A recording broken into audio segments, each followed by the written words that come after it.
then there must not be a difference between the right and left. All people should unite when it comes to facing Islamo-fascism that we are seeing. And a lot of men were waiting to have sex with them. There was one other thing these cases had in common. It was very difficult to avoid noticing that the names of almost all the offenders were Muslim names. And that was really weird because almost every form of sexual offending against children that we know in this country is overwhelmingly white men usually acting on their own. Abuse in the family, in institutions, against boys, against prepubescent girls, online, white. But this was different, and yet each case was being treated as a one-off, totally isolated, no pattern. And that day in the car in the borders, I said to myself, when I get back to Leeds, I'm going to check, and if these 9 men are Muslim names, then finally I've got to get over my fear that this is a story it's impossible to cover because it is the far right's dream story. Innocent white girls, evil, dark-skinned men. How do you cover that?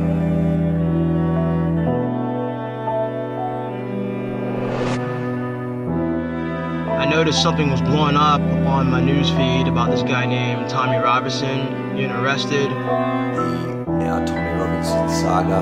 Tommy Robinson. A number of people have asked me to do a podcast on Tommy Robinson. Tommy Robinson. Tommy's arrest. Tommy Robinson, a journalist. The arrest, and I would call it the wrongful imprisonment of Tommy Robinson. Tommy Robinson.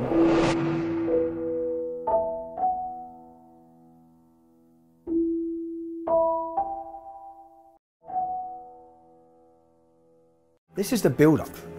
They want to remove me, to silence me, to discredit me. They have tried to stop me in every possible way, from taking my finances to imprison me, to slander me, to linking me to Darren Osborne and extremism. Now they want to take away the final thing I have, my voice. Not at all, I've never said that. George, that's the information I've got. I'm inciting people. I'm inciting people. His video. How have I incited people? It hasn't. This is free speech. This is where we're at. You're not even allowed to. Look at this. Look how many people. Man, what you try and hide? Do you know when you do this? These are normal more people. Just let him do this. More people reject the arrest now than ever. This is ridiculous, lads. Do you feel right that you're doing it? I haven't said a word. In fact, someone laid their hand and assaulted me outside court. Other people swore at me and threatened me about my mother, and here I am being arrested for saying nothing. I'm threatened to behead me. I've done nothing. You've not said anything about What are they arresting you for, Tommy? Breach of the peace. Apparently I'm inciting on my video. Can you please, George, get me a solicitor? Yeah. Because I'm on a suspended sentence, you see. So he has actually done nothing wrong. All it would take is for you to go through his video and see he's not. He's even said no innocent until they're proven guilty.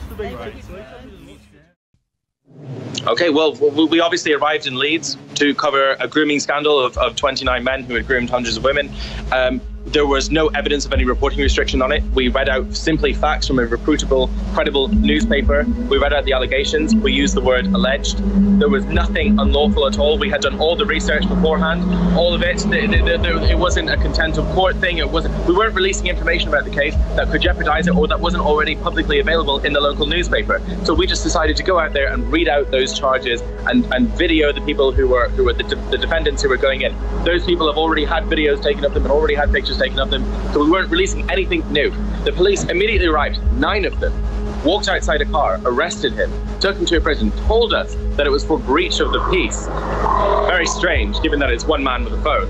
We went to the prison cell where he was being kept at. They said he's been released. He's not here anymore. And then we found out that he's been taken to the court. And then the court process started. And for tyrannical law reasons, I can't tell you what happened in that courtroom. It was, I don't know if this is legal or not, but it was minutes long. It was 3 or 4 minutes long in that courtroom. There was no bail.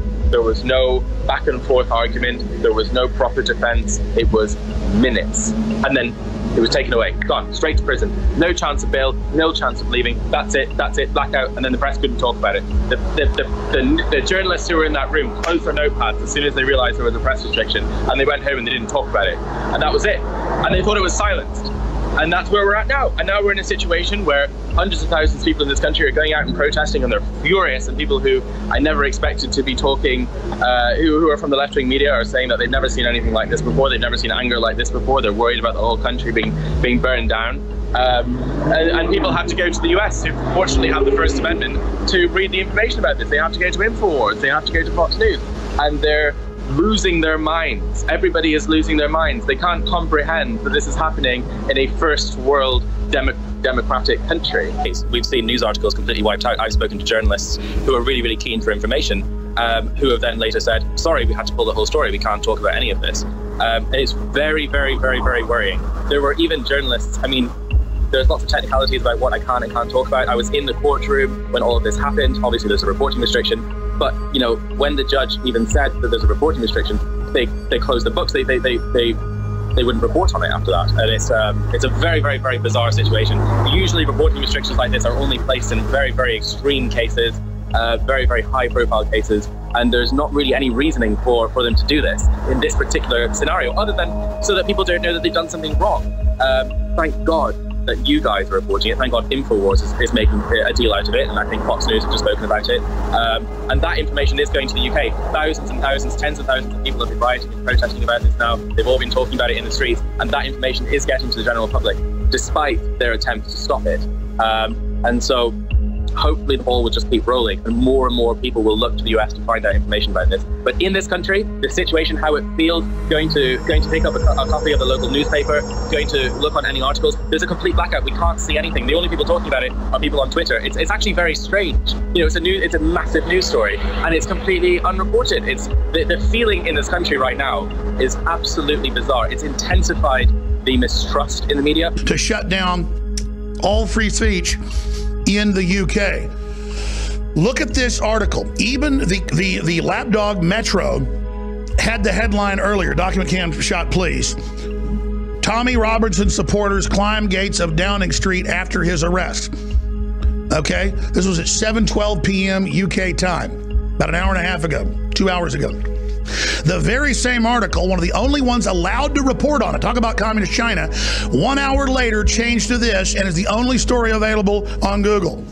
Same reporter, same article, just different headline. Tommy Robinson supporter empties can of Stella on top of Downing Street gates, and then they edited the article to take out what happened. Unbelievable. Instead of the archetypal symbol of Ceausescu in Romania and people climbing the gates or climbing the Berlin Wall, no.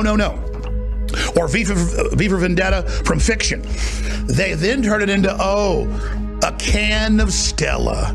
They're just drunk hooligans. They're just Brits. Can't listen to them. Their new Islamic masters are here. So again, here's the article that only exists now because I saved it and printed it. That's why I always print everything. People ask why there's stacks of news every day on my desk. And, you know, I've been asked by Comedy Central, is that like a prop to look like you're smart? No, we print everything because you guys change headlines and then edit things and never admit it. Like the old Soviet Union. Tommy Robinson supporters climb gates of Downing Street after his arrest, turns into this, the same writer, Joel Roberts, look at the alchemy, to this. And it even has the same timestamp. He simply reported that they were having, as you know, huge trials on the child kidnapping rings that he had first exposed and been put in prison for. They gave him a sentence for that. Then he's given 13 months commuted. He simply goes and covers they're having a trial. Nothing about the details of the trial, just that there is a trial. That's totally normal under jurisprudence, English common law, Magna Carta, Bill of Rights, Constitution, and your own law. Everybody knows that.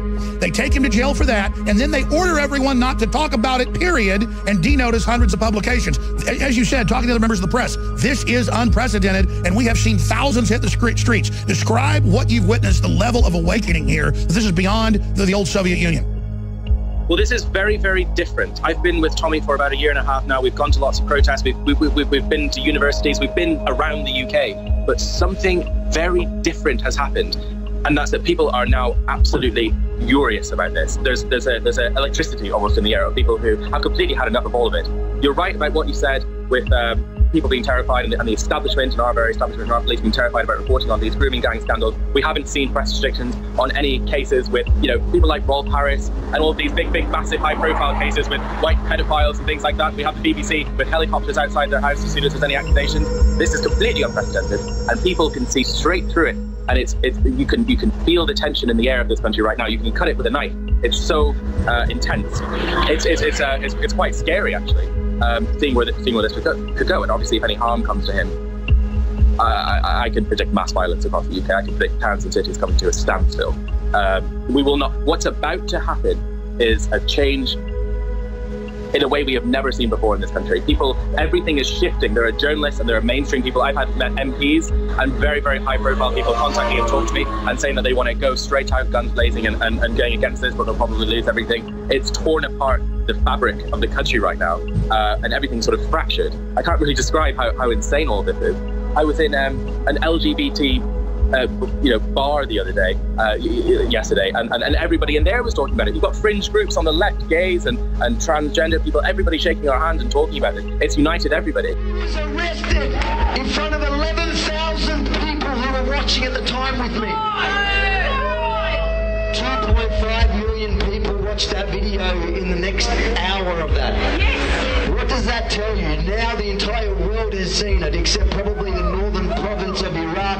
I got to know Tommy very well. I came from the left. I came from a very high-paying job. My partner was in the BBC, and we moved from that after we met Tommy and went for lunch and became really good friends with him. He told us about the EDL. He told us about the police corruption. He told us about every single time systematically that the police arrested him, raided his house with his wife and children, tried to scare him, intimidate him, tried to throw him under the bus and tried to silence him. And we said, and this is very interesting, we said that this would never happen again in the day of the internet. This would never ever happen again when information could be freely shared and people would be able to galvanize. And that's what's so terrifying about this case, is because they've done it again and they've almost succeeded, because they've managed to create a media blackout. And what's scary about this right now is that most of the people that I've been talking to, the feeling in the country, the people who know about this case, can't confirm it. They don't really know if he's actually in prison. They kind of know that he's been arrested. They kind of know that maybe it's kind of problematic and maybe he's been taken away, but they can't read any factual report to prove it's happened.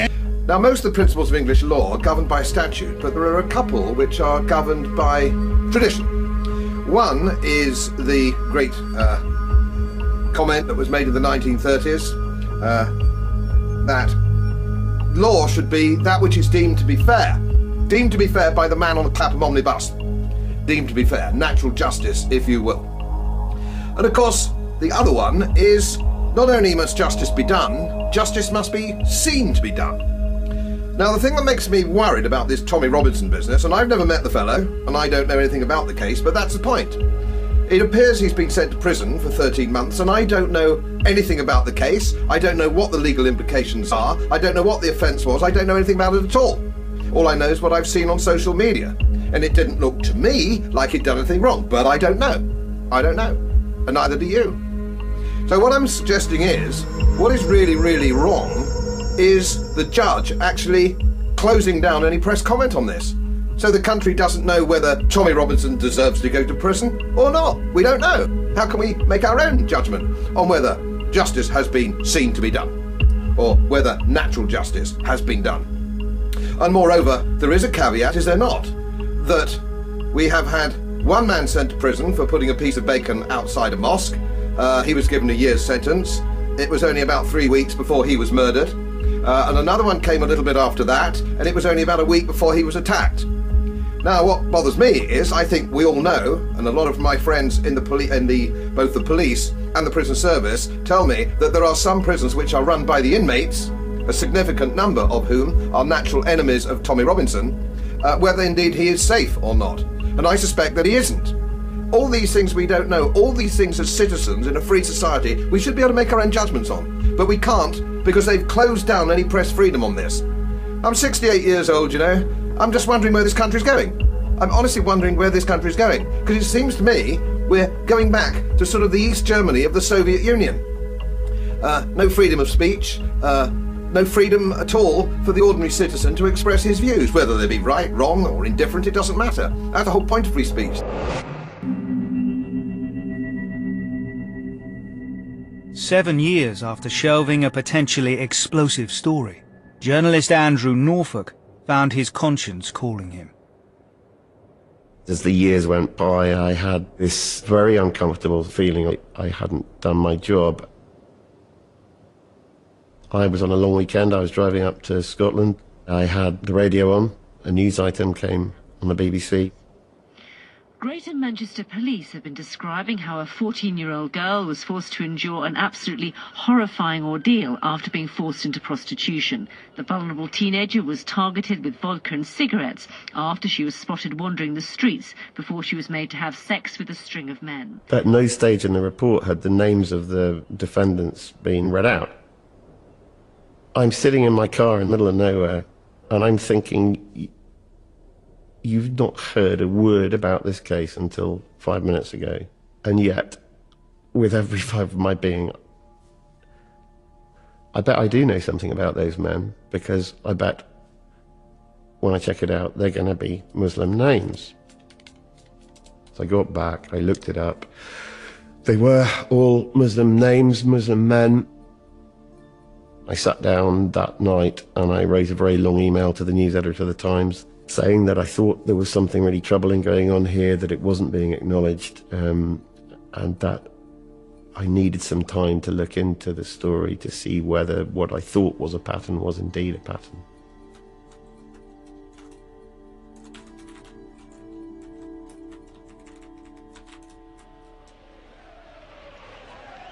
As Andrew set to work, demonstrations were sweeping across the country, led by the emerging face of the far right, the English Defence League.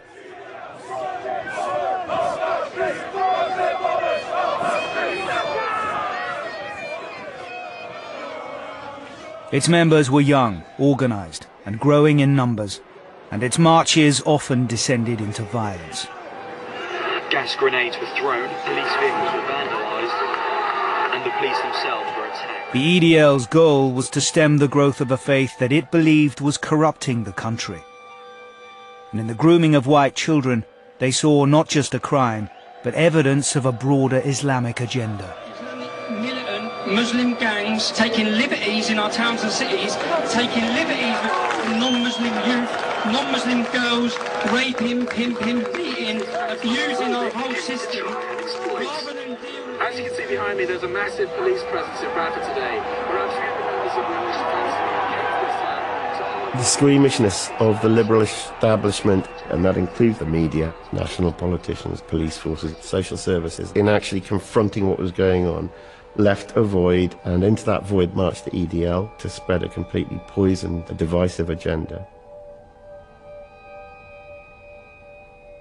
It had become quite personal for me. There was a sense of actually reclaiming this story from the wrong agenda, the far right's agenda, and putting it squarely where it should have been all along. We used every bit of software we had to try to look back at every criminal court case that there'd been in recent years in which 2 or more men had been convicted of sexual offences against girls who were aged 12 to 15, where the initial point of contact had been in a public place. Shopping mall, outside a bus station, train station, city centre, outside school gates.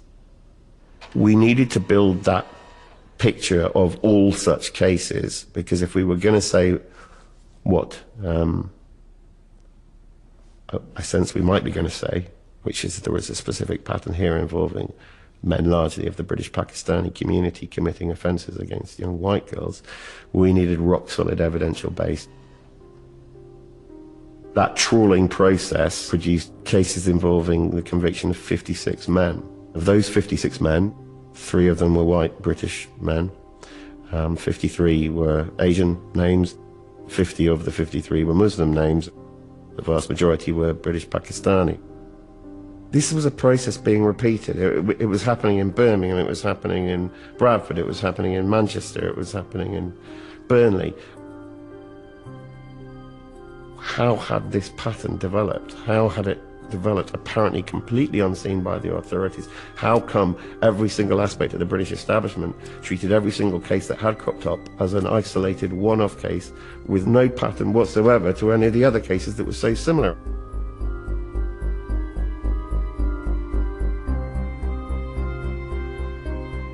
statistics were there, we needed to start talking to people about it and asking, what's going on here? What do you think? What are you doing about it? What are you not doing about it? We went to police forces, we approached local authorities, we went to specialist charities, government departments. Nobody would speak about this.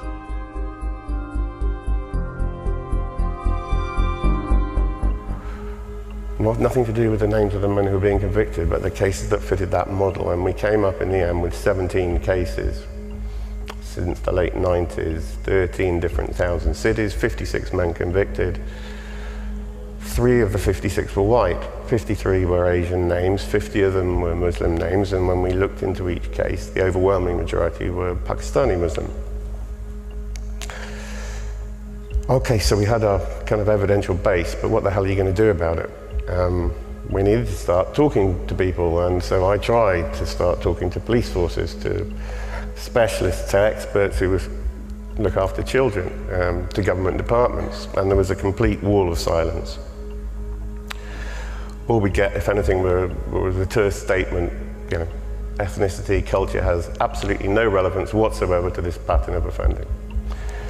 In the end, I found one small charity which worked with the families of victims, and through them I got to know some of the families and to understand that the court cases where people were actually being prosecuted were actually a tiny, tiny minority, because in most cases parents had been trying really hard to get help for their kids. They were going and knocking on doors, they were pleading with social services, with police to do something, and nothing was happening.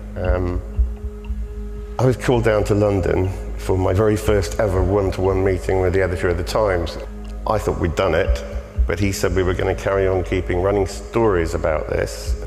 You're going to carry on writing about this until we're satisfied that every public body in England has the knowledge and systems in place to protect children and prosecute offenders, however long it takes. Well, it took 4 years. We told more individual family stories.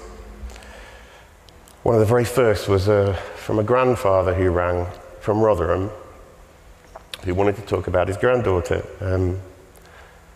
1 month after her 13th birthday, she'd gone to school and then gone missing, and the school had rung her mum, who'd immediately rung the police, who'd said, "Don't worry, love, she'll turn up as soon as she gets hungry." She didn't turn up that afternoon, that evening, and at 2:30 in the morning, the next morning, a woman on the other side of Rotherham had picked up the phone and dialed 999 because she'd heard a young girl screaming in the house next door. Police had gone round to the house. They found this 13-year-old girl with another young girl. She was almost completely naked, she was blind drunk, and she was with 7 adult Pakistani men. She was drunk and leery. And South Yorkshire Police arrested the 13-year-old girl for being drunk and disorderly. They took her back to the station, put her in the cells, eventually charged her, and she was convicted. They didn't even question the men as to why they were in a house with a 13-year-old girl who was nearly naked in the early hours of the morning. Another early story was about Rochdale, and in the spring of 2012 came the first big court case we covered. By now, this pattern and this story was getting quite a lot of attention, but there were still many days when we were the only newspaper in court. It was a trial that lasted several weeks, and on one of those days, we learned something pretty extraordinary.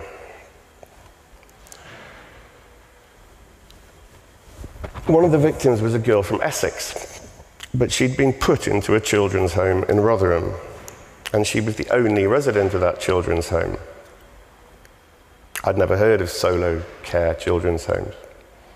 In 2 months in that home, she'd gone missing 15 times, periods ranging from a day to a fortnight, and on one of those missing nights, she'd been taken to a house, put blind drunk in an upstairs bedroom, and cars had started arriving from all across Greater Manchester. Men were queuing on the stairs and on the landing outside the bedroom. And the jury heard that 50 men had had sex with that girl in one night. She was a child. When I looked into this children's home, it turned out that Rochdale had more than 40 solo care homes, each supposedly offering specialist 24/7 care to one child. Essex County Council was paying more than £250,000 a year to place that child there. We discovered a whole pattern of private care companies, many of them owned by private equity firms, buying very cheap properties in the north and the Midlands. And vulnerable kids were being shipped up from London and the southeast. Private companies were charging extortionate prices. And these kids were being placed, many of them right smack bang in the middle of sex grooming hotspots. That story is just one example of some of the spin-offs that came along the 4 years, but it led to an urgent government review, a significant shake-up of children's home regulations. By now, more and more criminal inquiries were being launched, but I kept coming back to Rotherham because something about what the police had done in that house really troubled me. We told and got to know some families so well in that town, and I got to know the case files, and it just seemed extraordinary that the authorities knew so much and did so little. I couldn't work out if it was just these isolated cases I was hearing about or whether it was something more. And eventually came the big breakthrough for the investigation, without question the most single important day, which was the day I drove to an address somewhere in South Yorkshire. I waited and eventually another car drove up. I opened my boot, the driver opened theirs, and two very large sagging cardboard boxes were transferred from their car to mine. Inside those boxes were hundreds of confidential documents. Internal papers, police intelligence reports, social services case files. Those papers gave us the chance to tell a very detailed and damning story, how for more than a decade, South Yorkshire Police and Rotherham Council had known exactly what was happening. They knew the girls, they knew the names of the men, their nicknames, their home addresses, their car registration numbers, the places they were taking these children, and they had effectively sat back, shrugged their shoulders and done nothing. In my naivety, I thought that when we published that story in September 2012, those at the top of those two organisations would be so shocked and ashamed and horrified that they would immediately announce inquiries to try to get to the bottom of what had happened. Rotherham Council was indeed horrified, and an inquiry was launched, but not into their own failings. All they wanted to know was how we'd got hold of the documents. They'd already tried to get a High Court injunction to block an earlier story. Now they asked the police to launch a criminal inquiry into the leak. They also hired a firm of solicitors to investigate the security breach. As for the police, they not only dismissed all criticism, but publicly accused the Times of exploiting the victims. Those authorities were in complete denial, so we kept digging, and a year later, in August 2013, we published the story that eventually shamed the council into commissioning the independent inquiry, whose report was published in August last year. Rufus was telling you about it. It wasn't just the numbers, 1,400 children, it was the clear evidence the inquiry had found of horrific crimes having been ignored or suppressed by the authorities.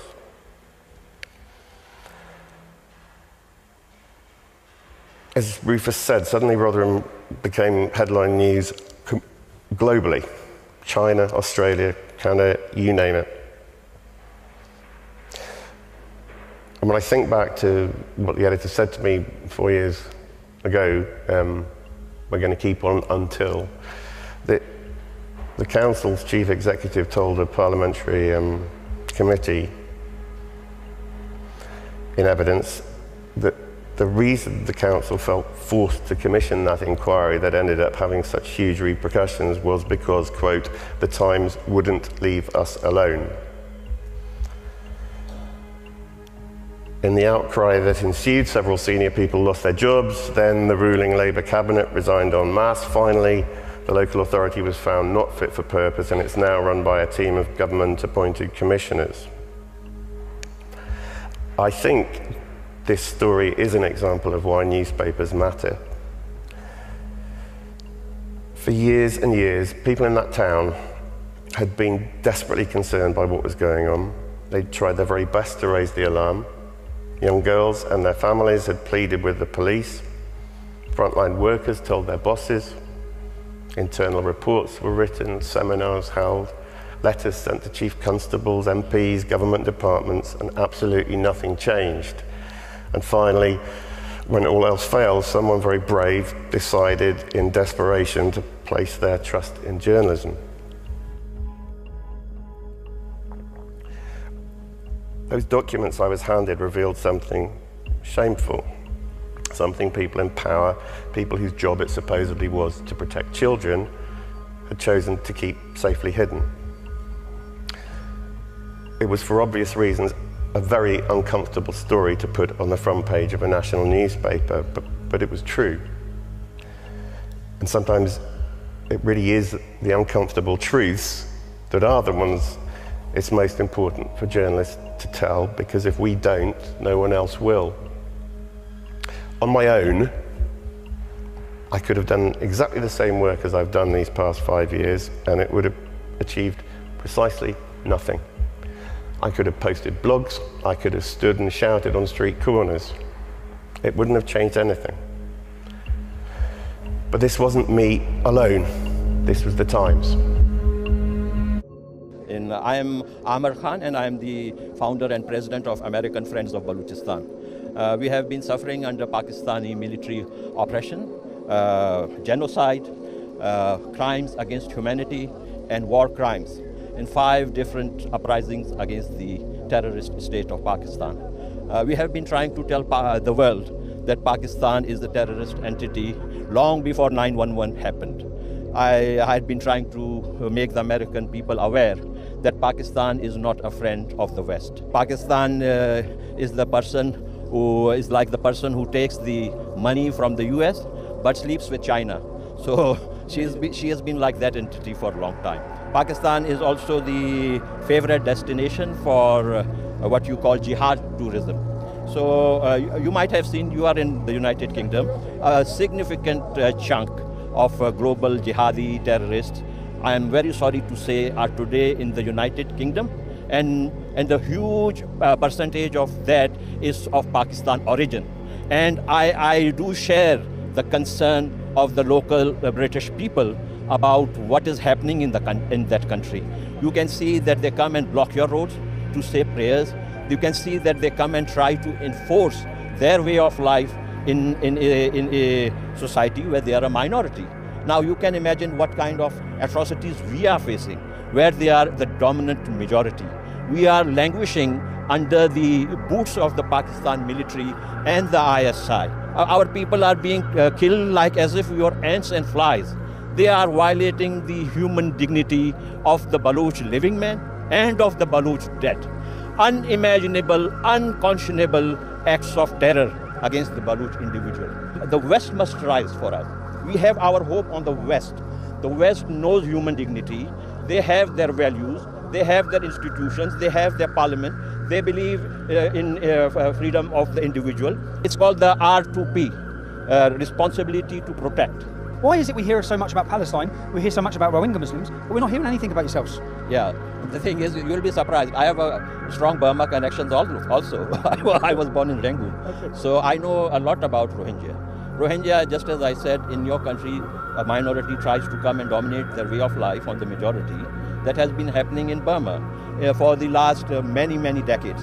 The reason why Rohingya issue is such a big issue is because they have Saudi money behind it, and they have the ISI planning behind it. ISI is involved very deeply in that issue. ISI is Pakistani intelligence? ISI is the Pakistani version of the CIA, as they call it. So it is the Foreign Intelligence Service of the Pakistan Army. They have got more than 150,000 agents, including 18,000 agents on the social media who also bother you all the time. I know. You see that? You see their intelligence? 18,000 paid ones. 18,000 ISI on the Twitter, on Instagram, and on Facebook. That explains all my trolls. Yeah. So now you see they were trying to project you as if you are anti-human, you are as if you are Islamophobic and all that. We have been following that, and when we listened to one of your speech at one of the universities you did about 3 or 4 years ago, that was very moving speech you delivered, and we saw it that the words that you were speaking was coming out from your heart. So when you face fascism, when you face Islamofascism, then there must not be a difference between the right and left. All people should unite when it comes to facing Islamofascism that we are seeing. In your parliament, you have got some people who are more Pakistani than British. What is this nonsense? Why can some of your politicians be more Pakistani than British? This is something ridiculous. And how come, and I'm sometimes very upset, you see, with some of your very liberal people. They try to justify this. They try to say, no, this is all right. This is not all right. When a member of parliament goes in bed with the Pakistani intelligence services, it means they are harming the British national interest. They are putting British lives in jeopardy. They are endangering the lives of Britain's future. Britain might have done something very wrong in the past when it was a colonial power. That doesn't mean that the British today should pay a price for that. Son should never pay a price for the father's sins. Imam Tweedy is one of the world's leading imams and a highly regarded scholar of the Quran and Islamic history. He's nicknamed the Imam of Peace. He is known for his outspoken and honest discussion of the culture and ideological problems within the religion. I want to sit down with him to learn more about the true history of Islam. Welcome to UK, Imam Tweedy. Thank you very much, brother. And for the people who are just watching this who don't know who you have probably become the most famous Imam in the world for people, I'd say, that are on our side of the circle. Do you want to explain to them why that is? Or do you want me to explain why it is? Well, I'd like you to explain it from your point of view. I'll say from my point of view, you've become the first religious imam that has come out and said what I think many of the times needs to be said. You talk about taking violent passages out of the scripture. You challenge the scripture. And yeah, it's really, because we first had contact when I was leading the English Defence League. And even when we had that contact then, I was surprised, if I'm honest, because I'm leading the biggest street protest movement against Islam at the time. Every Muslim leader was very critical. You wasn't. More so, you sort of reached out at that time, talking openly, yeah. Indeed. I travelled to Iran, where I was born originally, but we migrated to Australia. I went back to Iran in 2006, and I engaged in my studies. And during my studies, I saw a lot of corruption within the political system of how the Islamic governments control the students and what they study, which at the end leads to missionaries coming to the West from these Islamic governments, being trained and funded. And I was once upon a time one of these missionaries that would be sent around the world to Canada and so on to preach Sharia law, spreading the caliphate under different names, Islamic government and even Sharia courts and so on. When I saw this corruption, I criticized them. I paid a very heavy price, interrogations, prisons. And then in Iran? In you Iran. Was in prison in Iran? Yes. For challenging it in 2006? Yes. Okay, I wasn't aware of that. And it was actually 2012. 2012, okay. Yes, in Iran. And I moved to Iraq, and I got involved in a few media projects. And then after I saw that my presence in Iraq is actually silencing a lot of what I can do, I moved out to the West and I started using social media to criticize the corruption. Okay. And that's when we spoke in 2012. Yes. Because even when you spoke to me then, you received backlash. Yeah? Indeed. And I was very surprised to see your approach, because I knew that there are people that hate Islam and Muslims, but you were approaching the whole situation from a very political perspective, and you were very different from other people. Like even when there were people that would go out and cause violence, I saw you to be a bit more different. You came out on television and you knew what you were talking about. Yeah.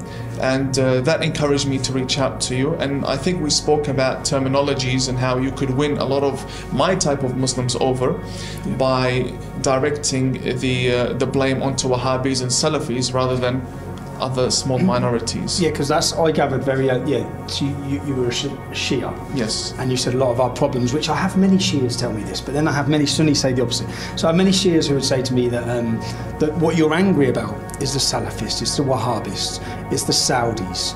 That's what I should be angry about. That's the problems that I see, and that, and that's pretty much, I think, at the time what you was getting at. Yes, but there were other things that I didn't tell you because I was living within those areas and my communications could be monitored. The Shia also have problems with Hezbollah and the Iranian regime, and we've seen what they've been doing lately. So yeah, I think it's more of terminologies that, if used properly, can actually lead to better results when clashing with them in the media or even on diplomatic level. You know it was a joke. You're a journalist, you know it was a joke, but you push an agenda which you don't even agree with yourself. Was it a joke? Do you think it was a joke? Why can't you answer that question? Is this a tough grilling by the EDL? Why can't? No, it's not the EDL. I left the EDL 5 years ago.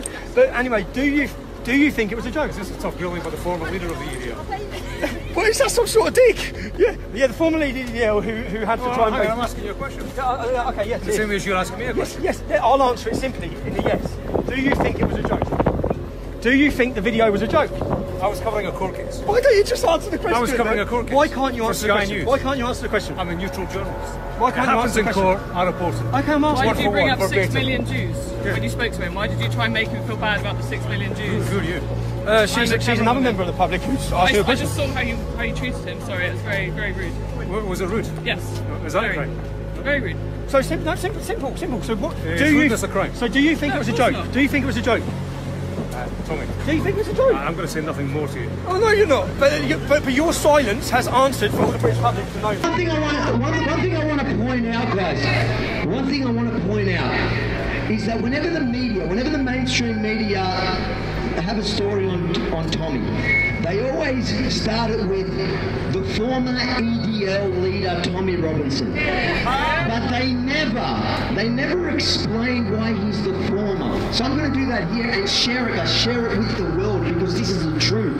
This is the truth the media does not want to spread because it goes against their narrative. The truth is that Tommy left the EDL, which he founded for good reason. He left it because anti-Semitism and neo-Nazi elements were taking over and he could no longer control. This is the man they call a racist. This is the man of principle. This is a man that stands for what is right even when it's unpopular, even amongst his own followers. He will not cower. He is not afraid, and we need to stand with him because if he falls, we fall.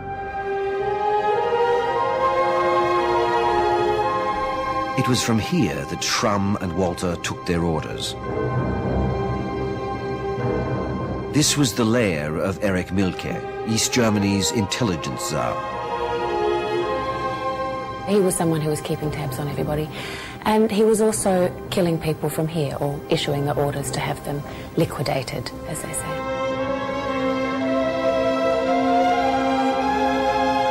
Chief of the Stasi for almost the entire 40-year existence of the GDR, from these offices he ran a surveillance agency acknowledged the world round as second to none.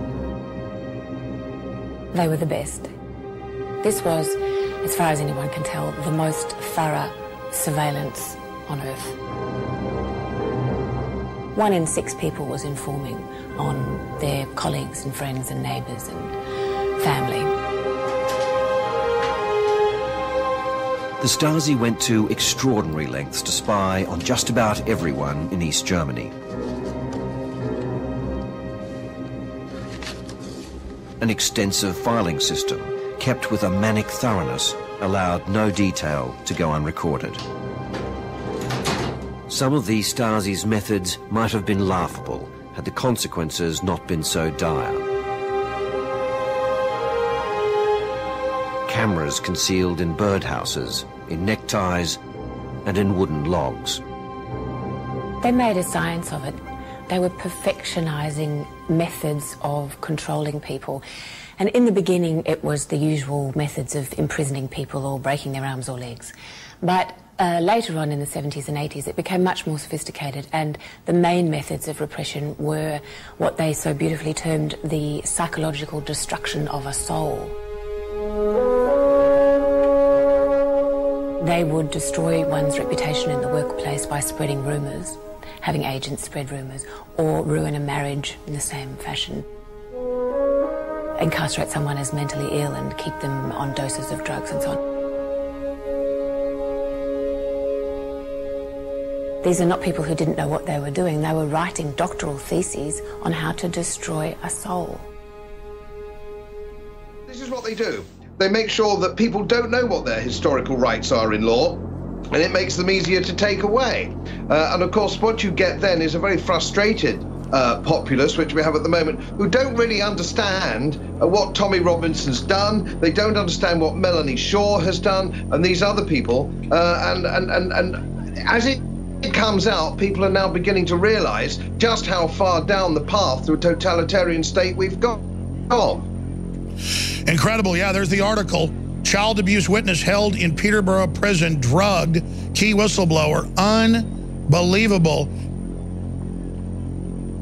9 months after the United People of Luton, the English Defence League, many of you may know, it sprung up, it spread like a wildfire across the country. 9 months into the EDL, we had the first demonstration for the Scottish Defence League planned. I've gone to Luton Airport. I'm flying out to Edinburgh. I'm arrested by Special Branch. I'm held by Special Branch on a charge of criminal damage. I'm then taken to a police station. 30 police officers have come from Yorkshire. The crime is criminal damage. You know, on the top of these hotel room doors, the little metal connector. At a hotel that I've stayed in Leeds, £30 criminal damage was done in the hallway to a door. I apparently fitted the description of the man that had done it. So 15 police officers at my wife and kids' house with machine guns, 15 police officers at my mum and dad's house, seized all electrical goods. Their warrant said they could take electrical goods to see if I'd booked the hotel. Yeah? This is what it was all about. They took my dad's 65 years old. This is the third time they're in my parents' house, my family's house. And this is all pressure. It's all intended to get your family distraught, upset, and it works, because as any of you could imagine you started expressing your political belief against something, and in 3 times your mum's door's been kicked off. Your wife, when I lived in that house when they come with machine guns, my daughter was at the nursery, the lady who ran the nursery was 3 doors up. My wife wouldn't take the kids to nursery again after that. It works. My wife was crying, coming home, crying her eyes out. It works, and it is political. And so this charge of criminal damage, Yorkshire Police had come down. I was due to speak at a demonstration in Bradford about grooming. Grooming at this point was still hidden. The police's tactic was still to hide it. No one knew about it. Yeah? We were talking about it. The police officers that come down from Yorkshire, when they bailed me on the criminal damage charge, they bailed me. My bail conditions were not to contact the EDL, yeah? Not to send an email. These were all bail conditions put in. The bail date was the exact time I had to go to a police station, the exact time we were due to protest in Bradford. Yeah? This had nothing to do with a criminal damage at all. Yeah? This was used as an excuse to get in my house, seize my computers, get intelligence. At the same time, when I come home, my wife said, one police officer spent 6 hours at that file, because their warrant didn't allow them to take paperwork. So instead, what they did is I had the files, which were all to do with my properties and businesses, where one officer wrote everything down. So I thought, what are they doing then? I was confused with what they're doing now. 3 weeks later, once the demonstration had passed, charges dropped. 3 months later, boom, my door goes in, 6 o'clock in the morning. By this time, I've become publicly known and a target. People want to kill me for what I'm saying, for speaking the truth about Islam. 3 months later, doors go in. I run down. I was quite relieved to see the police because I wasn't sure who it could be. When I saw the police, it was a Luton police officer, and the first thing he said is, "I'm sorry, Stephen." I said, "Don't be sorry. You've got your orders." He said, "We're taking your wife." You get emotional if you think about it. So they arrested my wife, who was 6 months pregnant at the time. I'm getting now. Sorry, I'm embarrassing. Yeah. She was 6 months pregnant. She went for an 8-hour interview.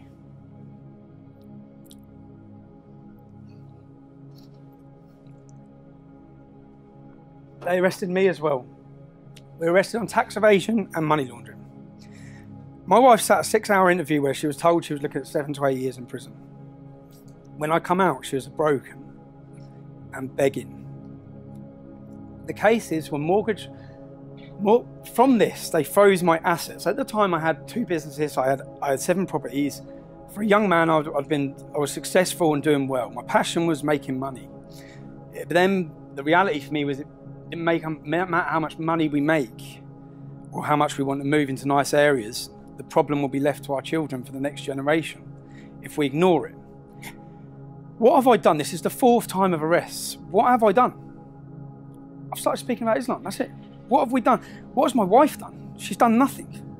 Now, we were re-bailed. My wife answered bail and so did I every 6 weeks for 3 years. And every time, so waiting all the time for the case, waiting all the time for the charge. They closed our businesses. They put us on a restraining order that meant you're allowed £250 a week to live on. Now, if you spend over that £250 a week, you get 18 months in prison. These orders were brought in to deal with terrorists. They were being put on us for speaking about terrorists. So it's innocent until proven guilty. The Labour government passed these new laws where they didn't need a crime. When they come in to arrest us, they didn't have a crime. They're looking for one.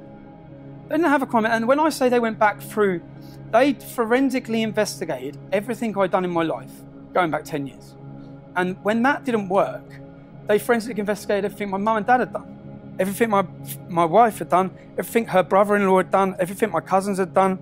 They said that I swore outside the football stadium. 2 police officers said I swore. Yeah? I thought, well, that's nothing. Yeah? I was taken to court. I was convicted for swearing outside a football stadium. The headlines in the newspapers were, I was convicted of a football hooligan riot. I was convicted apparently for calling them sheep shaggers. Yeah? Luton were playing Newport, England versus Wales. Yeah? It was a football match. Now, what became apparent when I was prosecuted and convicted, they produced a map. This map showed, which when this goes online, you'll see the map. This map showed where I was and wasn't allowed to enter for the next 3 years. I was not allowed to step in the Muslim community. I'm with my family. You're going to get arrested in a minute. Why am I going to get arrested? In front of my kids. So you want to arrest me in front of my kids because what? Listen, you're going to talk yourself into this. I'm not talking myself into it. I'm trying to be reasonable. You're not being reasonable. You're telling me I have to leave the city. Yes. I'm with my family. Yeah. Why? Tell me why. It's already been explained. No, go on, why? I'll explain. You think me and my children are commit violence? I think there's like to be. Look at the way you're behaving. Tell me. Look at the way you're behaving. Do you know how many people from this country are in? Why have you come up to me? Pardon? Why have you come up to me? You're part of a group. I'm not part of a group. I'm with my 3 kids. What group am I part of? You're with a group of people who've been identified as potentially being involved in violence. Are you for real? Yes. My daughter is 5, my son is 7, and my daughter is 9. You're not setting a very good example. I think it's a good day for freedom of speech. You've all heard of this. I was getting called a little fascist as I was walking in here. There's protests outside from Unite Against Fascism who, the definition of fascism is trying to stop people who have a difference in opinion of you, which is what I have. So I think they're showing themselves up as fascists. I'd like to thank, I know there's probably been a backlash against the union for inviting me here today. It's been a good day for freedom of speech, but also a bad day. I had a speech prepared that I was going to come here and talk about, everything I had prepared to say. I was visited 4 days ago by probation, and I was warned about my licence. I'm on an early release from custody, so I'm on a licence. And certain things I was going to say would result in me getting recalled back to prison. Now, even though, which I said, obviously I haven't got the same freedom of speech as what everyone else has got then. They said, no, not whilst you're on licence. I think why is a major question. Why was the English Defence League a phenomenon? Why was it born in Luton? Why was it started? What are the reasons that brought it there? I'm going to talk to you about Luton. I was born in 1982. When I was born in 1982, we had 1 mosque. I just want you to understand the demographic of the town. In 2014, we now have 30 mosques. The projected government growth forecast for the Pakistani and Bangladeshi community of Luton by 2030 is to increase by 70 to 77%. This would not be a problem if we didn't experience the problems we see related within the community. At the same time as I talk you through this, I don't want for 1 minute for you to think I'm tarring all Muslims as bad. I'm just giving you a projected view of my life. I want you to understand the stories that have happened. I'll start with my cousin, Jeanette, or my cousin's cousin. She was sexually abused, she was groomed. It's what we now know as grooming. She was raped. She woke up one day.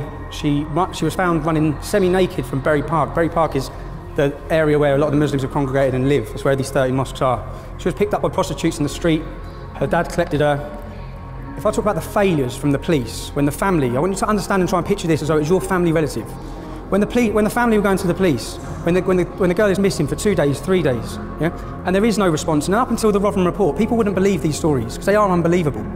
They would say she's a drug addict because in the end she was a drug addict because she was hooked on heroin that they were giving to her. She would climb out of the bedroom window to get back to them for her fix. The failures everyone now knows from the police force on these issues, but I want to just talk you through. When I was at school, the high school I went to, you had the Muslim playground and you had the non-Muslim playground. That's the same in pretty much every school in Luton. It wasn't divided through racial lines, it's divided through religious lines. We didn't cause that division. My friend at school, I was seeing a girl called Charlotte, she's from a lovely Irish family, and I was 12 years old, and my friend Razwan was seeing her friend Lisa. And I can remember Lisa phoning up Charlotte hysterical because Razwan's family had all gone up to Lisa's house to threaten the family to say that they couldn't see or speak to each other.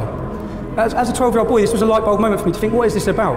There was another boy around the corner from where I live called Jamie. He fell in love with an Asian girl at school. He got violently attacked for that. When they went to sixth form, Luton sixth form is the main sixth form in Luton town. I could have gone to sixth form. I got 11 GCSEs, I got an A in maths, 5 Bs, 5 Cs. As a young English lad in the town, to go to that sixth form, I have to be prepared to look at the ground. And I'm not prepared to look at the ground. And that's because there were Pakistani Muslim gangs in that sixth form, extremists in that sixth form.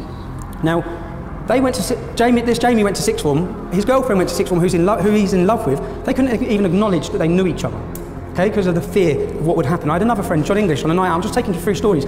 John English, his girlfriend's name was Akvinder. She was a Sikh actually, but she was from Letchworth. But we were out on a night out in Luton town, and these Muslim lads just come over and spat straight in her face. So these are instances, and I'm not saying it's all Muslims, I'm just talking saying there are problems. I've seen them. Anyone who's been murdered by a Muslim gang, you probably don't, I do. Do you know any 15-year-old girls that you know that you've grown up with that have been raped or pimped? You don't. So I don't expect you to understand the issues. These are all personal issues of yours. Personal issues in towns and cities like mine that are happening, and they're not happening with the Sikh community, they're not happening with the Jewish community. And indeed, they're not happening with most Muslims. No, they're happening within the Islamic community. This is what I'm saying, that it's an Islamic problem. And when I'm just a simple person, so I'm just a normal person, but when I'm looking at, I have to look for where this hatred is coming from. So are you seriously suggesting there aren't white drug dealers and there aren't white gangs? Of course I'm not, no. Or Sikh gangs or any other kind of... No, I'm not, but I'm saying some of these specific issues are coming from the Islamic community, solely the Islamic community. Terrorists wanting to blow us up, constant hostile activity towards our youth, all these problems, and from sitting back, there's got to be something it's coming from. None of the other communities are spreading it, so we're a symptom of the problem. The English Defence League are a symptom. You're claiming that community is spreading it. Actually, what we're talking about members here... of the community. Yes, exactly, as you could talk about members of the white community doing all sorts of atrocious things. Yeah, but not racial abuse. I'll talk about Mark Sharp. Mark Sharp was murdered in 1995. Any of you can Google this murder. Yeah? He was my uncle's friend and his son was my age. He was going to get takeaway. He was in his car, a van. He was going to get takeaway when a car braked in front of him. He swerved around it and he gave a hand gesture. He was followed. He didn't know he was being followed. 4 Muslim Pakistanis were in the car. They phoned for reinforcements. More come. He was not aware of this. When he got outside the kebab shop, he come out, his son's with him. They beat him. They hit him so many times, they were hitting him with bats, with poles, with sticks. Read the murder, it will shock you. Okay? He was not going down. He would not go down. One of them jumped up in the air with a knife and snapped it off in his forehead. He survived for 3 days, and then he died. Many of his friends, and what I'm trying to envisage and ask you is that you just take yourself, think of this is someone you know in your family, this has happened to. The judge in court said, you can take, if you wish to a verdict of manslaughter, you can take into account the fact that he aggravated them enough to make a young Asian male act in this way. They got 4 years in prison for that, if you want to talk about justice. That's not justice. They were out within 2 years in the town of Luton Town. Most of the people in Newmark and his friends left Luton after that incident. I could stand here all day and talk about other incidents that have gone on. I'm going to show you a video now. I'll ask you to watch. A series of attacks on the homes of elderly people in Luton are racially motivated. The victims fear the aim is to force them to stand up and move out. This is the latest attack, a beer keg thrown through the window of a 74-year-old great-grandmother in the middle of the night. It's the 3rd time it's happened. The last was on Christmas Eve. You can imagine Christmas Eve and somebody putting a brick through your window, how it felt. When everything's supposed to be jolly and happy, you feel down, innit? And they are throwing brick through my window and run. They are cowards. In the next street, another couple who've been targeted repeatedly. At night time, I personally can't sleep, and you don't know what next they will do. You wonder sometimes if they're going to put petrol or bomb or something through the letterbox. And around the corner, this house. It looks unlived in. In fact, it's been home to one couple for 60 years, now so terrorised they won't take down the boards. Because it always happened between about 1 and 4 o'clock in the morning, and you were really worried, sick, wondering what was going to happen next. Because there weren't just little bits of stones or things, these were real house bricks and lumps of concrete that they'd thrown through the window. Meanwhile, families are doing what they can to protect themselves. I am one of the old type, determined black woman. I am not going nowhere. If they don't like me here, they can go. I'm quite happy where I am. Scared, but most of all angry, they're not moving.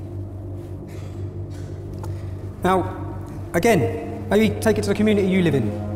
You know these people, because I know the Palmers and I know the Howards, yeah? You can imagine eruptions these sort of incidents cause in your community. There was actually 30 people's houses that were attacked at these times. There was 88 attacks before the police acted. The way we see, what we're seeing in the Rotherham report is it shows the police inability, conspiracy with the police and different organisations, social services, where they downplayed it and suppressed it because they didn't want to be deemed as racist, yeah? So crimes went up, they facilitated the rape of a generation of kids for 20 years due to not wanting to be called racist. Similar things, when the police haven't acted, they haven't acted in towns and cities and communities like Luton for incidences like this. That's why, again, what you understand is, I know those families. I remember these times when these things were happening. And if you watch the actual video of the Howards, it was Muslims that offered them support. It was Muslims that offered them help. I'm not painting a picture. All Muslims want them to move out of that community. I'm just wanting you to understand there are problems in these communities. There's problems that need addressing, they need talking about, okay?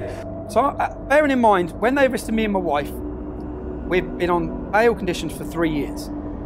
I'm charged. They didn't charge my wife. I'm charged with tax. I'm taken to court. Their whole case of why they've done this, they say I owe them £137,000 tax. That would mean me not paying tax on about £300. I did have a business that was turning over quite a bit of money at the top for those few years. Yeah? It took 20 minutes in court for me to produce, for the evidence to be produced, I owed them not a single penny. Bearing in mind they've closed my businesses. They've destroyed my shop. They've destroyed everything we're doing. And then within 20 minutes, we got not guilty. This tactic of what they wanted to do actually backfired because it made me the most dedicated leader to the English Defence League they would ever get. Because that was what I had then, yeah? And I was angry. I said, if they didn't do this restraint, if they didn't arrest my wife, if this didn't happen, I wouldn't be standing here talking because I never would have been able to continue leading that movement and live a life. But because they took my life, I had the movement left. So it didn't really work. Even for example, I was getting married 2011. The night before the wedding, all the men go for a meal, yeah? All the men meet up. We had a meal booked for 32 people. These are just little things. It may not seem like a lot, but it's anywhere and everywhere you move, they pressured. I booked a restaurant in a place called Billy's in Harpenden. Harpenden is a beautiful little English, wealthy area, yeah? In comparison to Luton. So people from Luton will go to Harpenden for a nice time, yeah, to get away from Luton. Yeah? Now, we had a table booked. The afternoon of the thing, I get a phone call saying, sorry, we've cancelled your table, from the owner of the restaurant. I said, what do you mean you cancelled my table? She said, we've had the police. So I said, look, just wait there, I'm coming to see you. So I went to see her, I walked in and see her, and she said, you? I said, yeah, because I've been going to this restaurant for years. Now, the difference is, in this restaurant, this is a completely, exclusively white town. Yeah? There's no black people. Most of my best friends are black. Right? So people in this town would remember. I've been going there since 17, 18, 19 with my group of friends. So the manager said, you're always in here. I've had the police in here telling me there's loads of far-right racists, troublemakers, and there'll be trouble here. We'll have to have police on duty. I said, I'm coming for a meal. I'm just coming for a meal with all of my family. The night before our wedding. So it didn't work because once she met me and she knew me, my cousin used to work in the venue, so I spoke to her. She allowed us to have the restaurant, but every little place that they could employ a little bit of pressure. And we haven't even started yet on where it goes. I'm sitting here in a studio in Doha. We are in Qatar. We are arguably in the heart of the Middle East. Therefore, we are in the heart of Islam. Let me just read something to you from the Holy Book, and I want you to react to that, okay? And you can't see me, but I've got a copy of the Quran in front of me. There are parts of a Holy Book that talk about people being persecuted and killed. There are parts of a Holy Book that talk about people all over the world being killed because you are my followers. Another quote from one of the Holy Books in this part of the world talks about people being stoned to death with stones until they die. Another part of a holy book that one can read in this part of the world talks about utterly destroying your enemies, spare them not, but slay both man and woman. When you hear those quotes, what do you think that speaks to? I'd ask you why you're reading the Old Testament to me. You've had that before, haven't you? Simple question. So, no, it's a simple question. I'm not stupid. You're sitting quoting verses from the Old Testament, thinking that I'm a moron that would think that's from the Quran. I know the Old Testament and I know the Quran. Now, can I ask you a question? Have you read the Quran? Yes. You have? Yes. Yeah? So you in English, not in Arabic, but in English. In English. Are you free, sitting where you are in Doha, to criticise the Prophet Muhammad? Are you free to do that? Yes, I am. I have had intelligent conversations with my Islamic colleagues on the very same subject. So you know of the life of Muhammad, yes? You know that he murdered 600 people. You know that he raped. You know that he has... No. People in the Bible is very different to people in the Bible and the messenger of God, who is the most moral compass for every Muslim in the world. And when he is the moral compass for every Muslim in the world, and he married a 6-year-old child called Aisha, and he raped her when she was 9, I have a problem with that. And when people wish to live as Muhammad did in my country, well, you are, no. The country you're sitting in now, people from Israel are not even allowed to enter. So if we want to talk about fascism, the country you're in now, people with Israeli passports. But, okay, is that untrue? Can someone in Qatar leave Islam? Yes. Is apostasy punishable? You don't have to be Islamic to be in Qatar. You can leave the country, you can come into the country if you are Jewish. A Muslim cannot leave Islam. Is punishable in Qatar. The country that you're talking to me from, the country whose tower I'm sitting in, the country that funds radicalisation worldwide, the country that supports Hamas, and you're sitting there trying to take some moral high ground about issues in the world that relate to Islamic extremism, when the country and the people who are paying your wage are propagating that extremism worldwide. I've come into this building and just had to go through an airport-style scanner, and when I asked why, they said because of the Paris attacks. Tommy, I do have to move the debate on because I do have to move the debate on. Yes, of course I do. Because otherwise you and I will end up having... what you're hearing. No, that's not true, sir. Otherwise you and I will have to have... tell you the truth. You and I will have to have a conversation down the pub the next time I'm back in London. Alexander, coming back to you, the imagery... They then turn it into, a can of Stella. They're just drunk hooligans. They're just Brits. Can't listen to them. Their new Islamic masters are here. So again... It's worth asking a question. How come the Muslims who don't speak Arabic, other than the Imams, and how come the Muslims who don't speak Arabic completely, and how come non-Muslims, university teachers who have studied Islam and received degrees in Islam, how come they haven't come across this? Why is it that we are now learning about this Bukhari? The answer is very simple. When you go to a Muslim bookstore and you say, can you give me a copy of the Bukhari? You would expect to get this, but instead they will give you this. They'll give you one volume that is made up of Arabic and English. They have cherry-picked and selected for you and translated for you what they want you to read from Sahih al-Bukhari. They do not want you to read everything within Sahih al-Bukhari. As you can see, they have titled it Sahih al-Bukhari, the early years of Islam. And they explain and translate. But this is not al-Bukhari. This is a small compilation from what they want you to know about Bukhari. This is the real Bukhari. Muslims go around the world rioting, killing people, because they believe that their Prophet Muhammad has been insulted. The Prophet Muhammad that I believe in, my version of the Prophet Muhammad, is someone who respects the Jews and loves the Christians and honors the atheist and allows churches and synagogues within his government. The problem with my version of Muhammad is that only a minority follow it. The majority follow a different Muhammad. And when I say majority, I do not mean 5 to 50%. I mean 95% of the Muslims believe in the Muhammad, the Prophet Muhammad portrayed in the Bukhari. Nowhere else. Nowhere else. All books of history refer to the Bukhari. What really is Muhammad like? According to the Bukhari, according to the faith of the Grand Mufti, according to the faith of television celebrities that are Muslim in this country, according to the faith of activists within America, all of these Muslims who go and say that Prophet Muhammad was an environmental activist, a human rights activist, okay, I don't disagree, but is that the Muhammad you believe in? Or are you changing faith every time you're subjected to a question that you cannot answer? So you change faith in order to answer that question. The Prophet Muhammad that the majority of the people speak about and fight for and defend is not the Muhammad they believe in as an ideology. There's a big difference between the Prophet Muhammad in the actual sacred scriptures and the Prophet Muhammad that is portrayed as a prophet to the West by 95% of the Muslims. The Muhammad that is being portrayed in the West is a Muhammad I reject. I do not believe in that prophet. But they do not want that. They want to stick to the Muhammad that they have been brought up listening to. But the sad news is, it's all a fake. The Muhammad Linda Sarsour mentions is not the Muhammad she believes in. Now, I want you to ask yourselves as well, do you think it's got better or worse? That was years ago. Seriously, do you think it's got better or worse?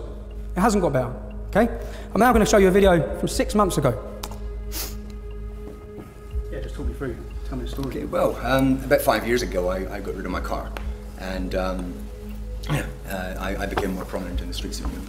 And I started noticing people growling as they would pass me, or people were spitting very close to me in the streets. And after about a few months, I realised actually they're spitting at me.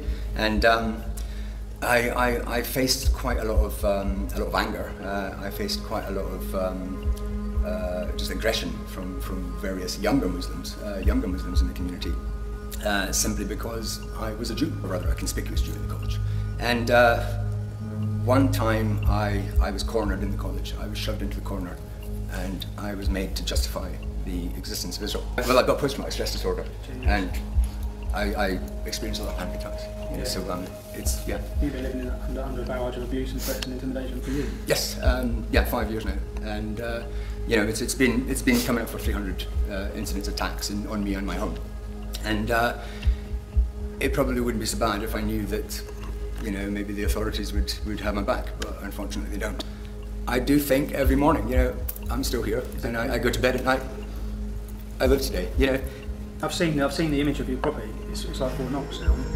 Yeah. I mean, my friends that I mean, I had to stop my friends coming to the house because I couldn't guarantee their safety. So I never have friends at the house. I always meet my friends outside. I can't have family to live with me because it's too dangerous. I live in... See, this is 2014 in the Borough of London. 2014, do you know what it's like to see a grown man brought to tears? Do you know how many families I meet that are brought to tears in Luton and towns like that? The reason why I'm showing you these videos, I want you to understand this is real life. This is not made up. When we're talking about issues and the reason why we're passionate about these issues, we're not making it up. And at the same time, he's the first to say the vast majority of Muslims are not involved in this in any way. But there is a problem. The reason why I met him, I've been talking to him for 5 years. A lot of people then, with the English defence, they don't go to the police anymore in towns like Luton. They contacted us to talk about the issues, talk about what's happening with their families, how they're feeling persecuted, etc. I went to meet him because he's moving to Israel, because he feels he has to move to Israel if he wants to be safe. His only crime is that he's Jewish and he's living within a Muslim ghetto. And now as we're talking through, we all remember September 11th. I think everyone should remember where they were on September 11th. I was at Luton Airport on my apprenticeship. I remember everything. And then I remember getting a phone call again about Luton sixth form from a friend who was at the sixth form. That's the age I was at. I was probably 18, going back to then. Saying that Muslims were cheering and celebrating. A lot of these things may sound unbelievable. Yeah? When I then went to my local shops in my estate, I see Magnificent 19 posters across the estate, yeah? Glorifying these people. On the first anniversary, we saw in my hometown of Luton. Imagine this is your town where you live.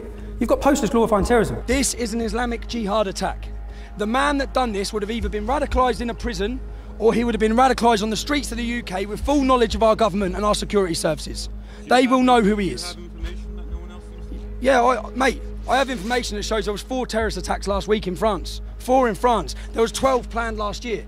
Driving your car like this man has done is exactly what the Inspire magazine, which is Al-Qaeda's magazine, which was downloaded by 50,000 British Muslims last year. 50,000 British Muslims downloaded a terrorist manual in our country. 50,000, not 10, not 20, 50,000 people who want to see exactly what you see there. That's what they want.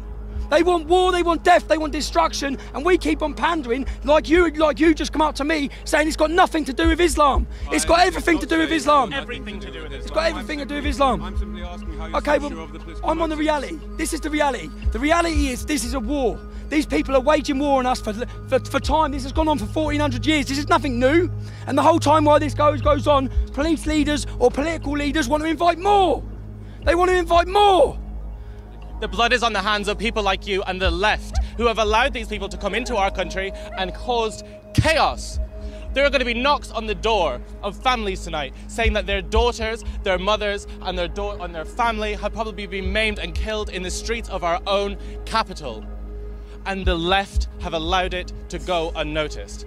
And we have people like this laughing hysterically. Is this really a time to laugh? There is a fucking terrorist attack. There is a fucking... Because it's so shocking that you would laugh at something like this. This is a terrorist attack. This is... And this country is being fucked by people like this who think it's hilarious that anybody who criticizes Islam is some fucking scummy, lower class fucking racist. Yeah, it's the EDL.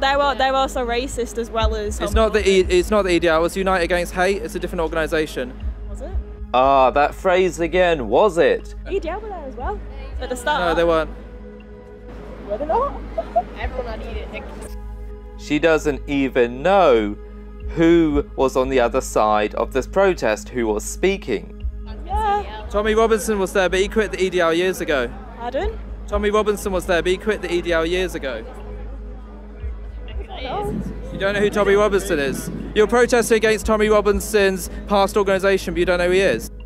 Now this has to be, in the series of interviews we have done of left-wing students, one of the bizarrest things I have heard. She clearly has been given a line to repeat, perhaps by professors at the university, lecturers, and she's there saying that she hates the EDL, but she knows nothing about the EDL. She doesn't even know that Tommy Robinson founded them. She doesn't know who he even is.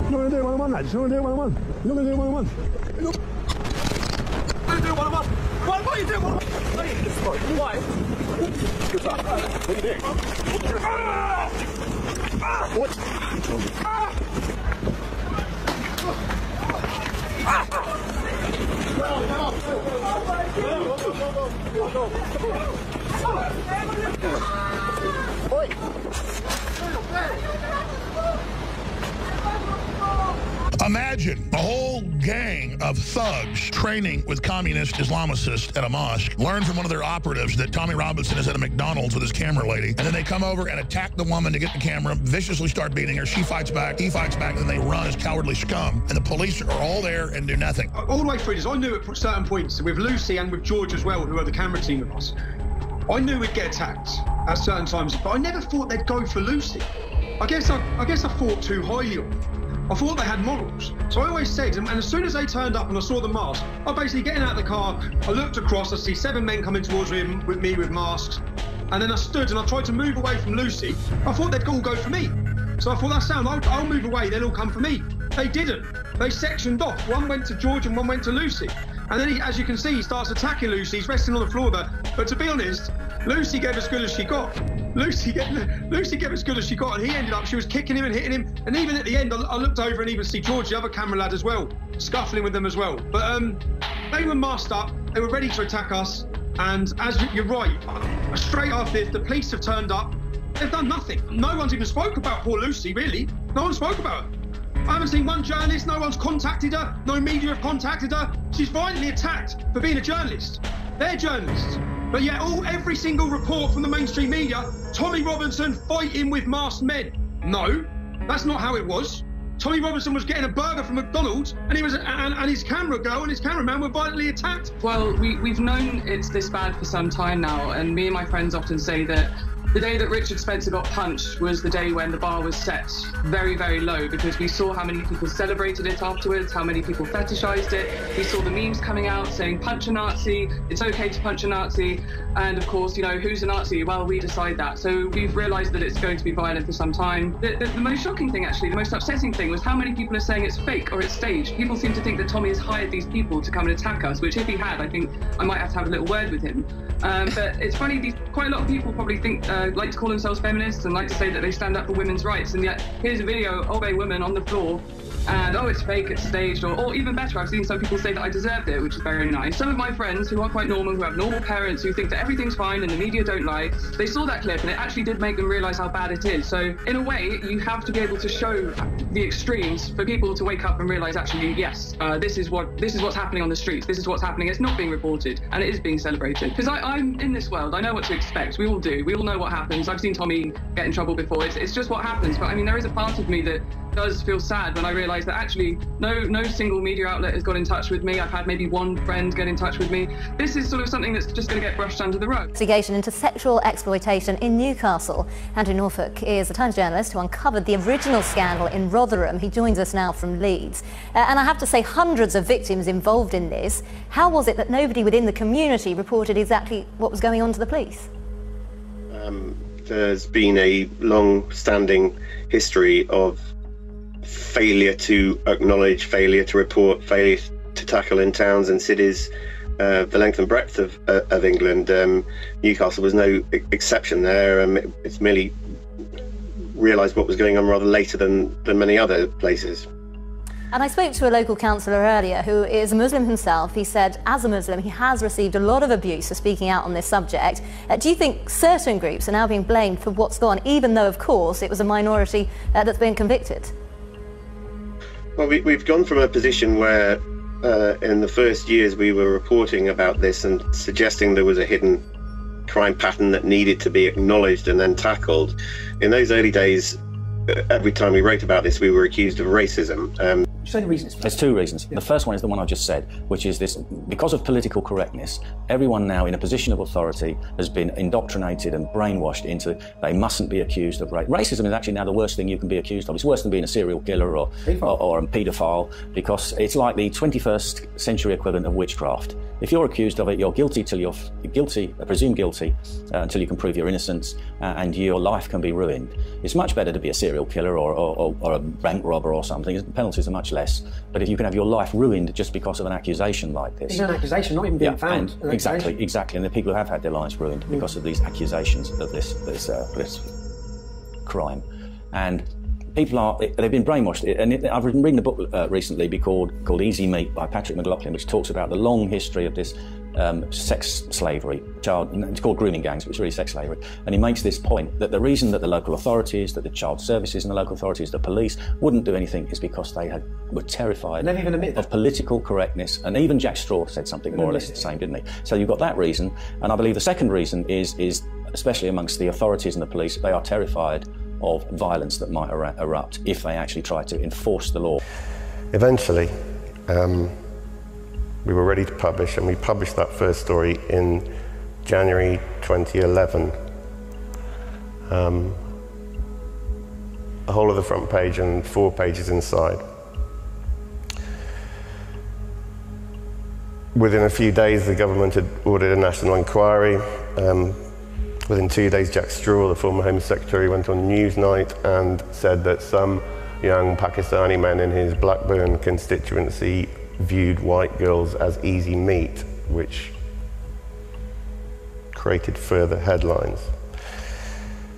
The step forward in Newcastle seems to be that finally everybody who speaks on this subject seems to acknowledge that there is a particular issue with a small subsection of men within the South Asian community, predominantly Pakistani Muslim heritage, and it has to start. The hard questions about this have to start.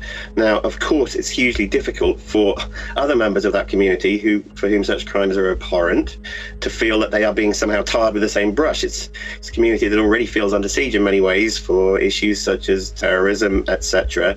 And it's always going to be difficult when such questions are asked against a community that feels demonized. But unless we ask those questions, unless we really try to understand why this pattern has put down such deep and damaging roots across the country, then we will never actually understand why these men think they have a right to treat young girls like that in the way they do. All we will be doing is picking up the pieces when the next case comes along, wherever it's going to be in England, picking up the pieces of damaged lives instead of actually taking the action that will prevent these men doing it in the first place. Well, staying with that theme then, it has been suggested in the past, hasn't it, that this sense of institutional political correctness has really hampered police investigations. Do you think that is the case with investigations like this? Well, it is inescapable in a case like the Rotherham scandal. Frontline street workers who were working with girls who were suffering these crimes were reporting to their bosses. They were writing reports, and they were being told to remove the word Asian as a description of the perpetrators. There was a widespread terror among not just police forces, but within local authority social services department, of somehow treading into a cultural minefield. That for too long hampered these crimes being investigated properly. It is a step forward that nobody seems to be denying anymore that there is an issue here. They're going to bomb Syria this week. We can't live real moral lives. We have a morality we create through our taste. We go, oh, I think that's too much. They shouldn't allow this play to be shown, blah, blah, blah. And we create this kind of faux morality. So, you see people criticising people for stuff. Yeah, she did a video. So I think about Lily Allen, she was in this Grenfell Tower thing, and she did a video like 6 years ago that was demeaning to, and you're like, okay, man, but you've got to understand where those ideas come from. That's a religious idea, the idea that she, isn't pure anymore because she's done something that you disagree with, and that your taste defines what her morality is, and all this different stuff. It's quite a complex psychological soup that's going on there in our society, where we think we have the right to say what's moral and what's immoral, often based on very little information. So in the old days, there'd be an idea that maybe a religious figure, a priest or something, could tell if someone was good or bad, but they'd have to meet them. Like, to go to the stage of here's a few words said by someone, that's the authority of a kind of Mesopotamian god king. They are immoral. They will always be immoral. Lily Allen said something 6 years ago. She's immoral. It's like an incredible level of hubris. What if you were a bit of a dick 10 years ago, like that? Right. On a medium that people were still finding their way on, and now you are genuinely, you've moved on, your kids, right? And yet the breast tweet is always with you. I mean, it's a sort of dystopian nightmare that you'd always be stuck with your worst joke. Right. You'd be stuck with your lowest, sort of crassest moment. Well, this came up recently with Bill Maher. Right. Bill Maher, there was something that he wrote, I think in 1989. Right. Which is insane. I mean, 29 years ago he wrote something, and people used it recently against him. And 29, I don't know how old Bill is. I don't think Bill is even 60. So we're talking about something that he wrote when he was in his 20s. Right. He was a struggling stand-up comedian. The internet's very good for this, isn't it? Oh, it's amazing. Because you can dig up everyone. Everyone's screwed up. Sure. Apart from you, apart from yourself. Of course. It's we had somebody recently in Britain who everyone wanted to go for suddenly, and they found an article he had written about saying he didn't agree with Holocaust denial laws. Okay, he said he just thought it was a bad idea for free speech. When the internet was for seconds trying to find out other stuff about him, they found an article which said, I'm a Holocaust denier, so, prosecute me, sort of thing, which he isn't a Holocaust denier. It's just nobody bothered to read beneath the headline. And so suddenly, in the middle of the thing where everyone was tearing apart his life, they also said, and he's a Holocaust denier. And that was there. And then, like, something he wrote 15 years ago, and it wasn't even something he wrote, it's a headline of something. And everyone, again, nobody cares, get on to the next victim, everyone's a Nazi. Why does people show hatred in you? Because first I didn't know you, that's why I was doing it. Okay. When I knew you, you're a good person, you're not a bad person. No, it's all right, man. But you, as I said, just get the help you need, because you need help. You need medical help. The question I always want to ask, among other things, is do you know where this is going to lead? Do you know what it's going to do if you keep breaking down definitions and terms and words? Do you know what happens, for instance, down the road if you keep on saying that Sam Harris and Douglas Murray having a conversation about something is hate speech? Do you know what relief that's going to give other people down the road about what they're going to be able to get away with? This is what's being created all the time at the moment, it seems to me. This idea that you police the discussion along incredibly narrow lines that happen to surround your own comfort zone, and call everything outside it, not just stuff I don't agree with or things that I would argue with or debate with, but hate speech. is just, I think, very, very dangerous down the road. You can see exactly the trail that bit of gunpowder goes to. I can. Where do you think it goes? I think it goes to a point where people become cynical about any claims made about anyone. And the likelihood is that if 99 times you've seen Sam Harris, Douglas Murray, Joe Rogan, Jordan Peterson, whoever, called hate speech, then the 100th time that somebody uses the term hate speech might be on somebody who is engaging in hate speech, and all your defenses are going to be down. This is for you, Tommy. In the name of Allah, the death angel doesn't care if you're big. I will cut your mother. I'll rip, you will eat your mother. I'm telling you, I will kill you and take your merchandise. You better pray 2 rakats, you bloody kuffar. Pray to your Lord, because I will kill you and take your merchandise. If you was me, you'd kill people because you're big. I will stab his tweezers, snatch his soul, chew it, and his death will come with my hands. We're in London and I had to do the police's job, which is what we done yesterday for them. So yesterday morning, I gave the police the man's name, his address, where he lives. That's where he lives over there. Ow. Yeah. Have you got mental health issues? Yeah. Right, so you're talking about killing my kids. How have I found you before the police have found you? How have I got you here before the police have found you? Where are you running to? I'm not going to hurt you. I'm not going to hurt you. You're threatening to murder my children, bruv. I'm not going to hurt you, okay? If I wanted to hurt you, I'd already hurt you. Okay. I'm not going to hurt you. You're threatening to murder my children. How do you think, bruv, if you've got mental health issues, you need help, bruv. If that's the case, if you're standing in front of me now, yeah? Are you going to come to my house and hurt my family? No. So why are you saying it, kid? Someone keep brainwashing. Someone's brainwashing you, and I can tell someone's brainwashing you. Who's brainwashed you? Ali Dawah. Ali Dawah's brainwashed you to kill my kids. I got that from YouTube, actually. Someone said he'd kill someone and take his Take merchandise, like some Islamic. Have arm wrestle. Can you have an arm wrestle? See, mate. Look, listen, bud. Friendly one. Friendly one. Look. Oh my God. Look. Look, son, I can see. See, I'm meeting you now, and I know there's no danger to my family. Yeah. Okay, I'll protect you. I'll protect you. Protect me. So Ali Dawah, talk to me. So Ali Dawah was brainwashed you. I watched his videos. You'll be okay, brother. Video arm wrestling match, me and you. Afterwards we will. We'll have an arm wrestling match afterwards. Yeah. You want a little arm wrestle? 1, 2, 3, go. Oh, there you go. See how strong you are. He is strong. He is strong. There you go. In 2010, I set up a meeting with Theresa May. Obviously not to meet me. She didn't think she was meeting me. She thought she was meeting one of her constituents. I turned up instead. I turned up, I brought a laptop with me, and I spent 20 to 25 minutes grilling her. You can read the story because the Daily Mail straight away, she must have some link. It got leaked straight away that EDL leader ambushes Theresa May. Now, when I sat down with her, I explained to her my fears in Luton about Islamic extremism, because that's what they are, they're fears. That scares me. This ideology scares me. I've got 3 young kids. There's different sorts of fears. I've been in some bad situations. I got put in Wood Hill Prison, Category A prison, where 4 Muslims were in there who were in there for 30 years because they were planning to kill and blow us up. Yeah? I've had some very difficult situations, and that's a different sort of fear. Okay, I can deal with that. I can deal with a fear if I walk down the street and 10 Pakistani lads want to come over now. I can deal with that. There's a fear I can't deal with. It's a fear when I look around my town, I look around my country, and I look at my kids, and I get this gut-wrenching fear that will not go away.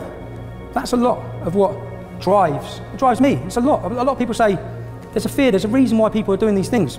Now in 2010 I saw Theresa May. I explained to her about Luton Islamic Centre and the imam called Kadir Bask. They're part of my local council, yeah? Luton in Harmony programme. In that documentary Proud and Prejudiced, that the imam was portrayed as the moderate imam from Luton. I've been on his website, okay? On his website, on the mosque website, it says we should execute homosexuals. A 12-page justification is why women should be lashed for adultery. I knew he was a school teacher.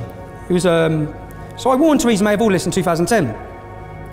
2014, let me play a video of a conversation between me and Kadir. The problem I have is that, can you blame us when we're seeing this? Then when we see a moderate imam put forward, Luton has 30 mosques, only 1 Salafi, 1 Wahhabi, yeah? Who's the face all the time? Who's the representative that the council go to, the newspapers go to, the TV go to get their view on everything? The Salafi mosque, the Salafi imam. He has been empowered by my council to be the face, and he's not representative of the majority of Muslims in Luton, but that's what we see. Now, when I left the English Defence League, who did the radio station go straight to? Again, Kadir Bask, the moderate imam. As I was talking about Tommy Robinson, asking your questions about him, he came knocking on our door, and now he's sitting here in the studio with us. He's joined in the studio now by Kadir Batch from the Luton Islamic Centre, who we had as an arranged guest on this subject as well. So we've ended up having a bit of a Barney about all of this. And just before the news, Kadir, you said that in an ideal society there would be punishments for example, homosexuals. And Tommy Robinson had put the point to you that this is why he was concerned by your ideology, which is why he was anti-Islamic and anti-Islamization, and put Luton Islamic Centre in that camp. Do you understand why Tommy Robinson might be concerned by Islamic ideology when, even though you say we don't want it in Britain, you do use phrases like in an ideal society and then come up with a statement like that? Yeah, that's fair enough. He has every right to disagree and to criticise it. Because look, you know, you can look at how the Sharia is established in Saudi Arabia, for example. Do the people fear the Sharia? They don't fear it. Actually, you haven't said that. I haven't said that. You know, sometimes from the things that people fear is what keeps society in order. Like, you know, you fear going to prison, so you do not commit a crime.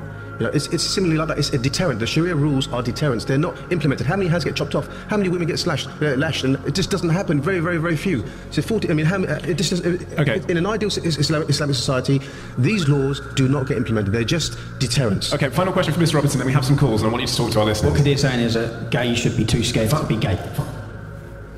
I have a problem when this man is a representative of the Muslim community in my town. I have a problem. I have a problem when I first met him. I called a meeting with him. I went to meet him.